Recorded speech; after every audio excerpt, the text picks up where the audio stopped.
সম্মানিত দর্শক মণ্ডলী, ইমাম সাহেব জামাতে নামাজ পড়ানোর সময় মিহরাব ছেড়ে অন্য কোনো স্থানে মসজিদের ভিতরেই দাঁড়িয়ে জামাতের ইমামতি করতে পারবেন কি না? আমি আবারও বলছি, ইমাম সাহেব জামাতে নামাজ পড়ানোর সময় মিহরাব ছেড়ে অন্য কোনো স্থানে দাঁড়িয়ে জামাতের নামাজের ইমামতি করতে পারবেন কি না? সম্মানিত দর্শক মণ্ডলী, ইমামের জন্য মেহরাবের একদম ভিতরে দাঁড়ানো সুন্নত নয়।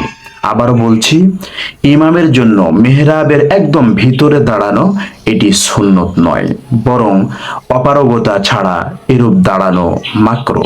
সুন্নত হলো ইমাম সাহেব কাতারের এরকম মাঝে দাঁড়ানো, যাতে করে উভয় পার্শ্বে মুসল্লিদের সংখ্যা সমান থাকে।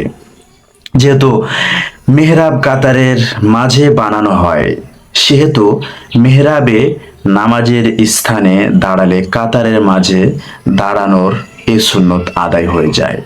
অন্যথায় মেহরাবে দাঁড়ানো পৃথক কোনো সুন্নত নয়।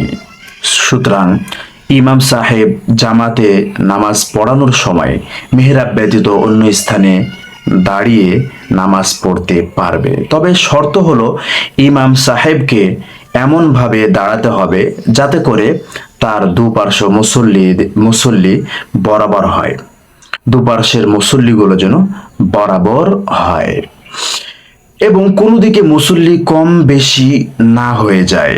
বর্তমান ডান দিকে কাতার বড় করা বা মুসল্লি সংখ্যা বৃদ্ধি করার যে প্রচলন আছে তা সহি নয়।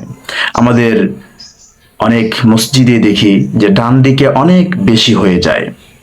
বিষয়টি এমন নয় যে ডান দিকে একবারে বেশি হতে হবে, দুই দিকে পুরো সমান হবে। সমান হওয়ার পর বাড়তি যে এক দুইজন থাকবে, সেটা ডান দিক থেকে পূর্ণ করা শুরু করবে।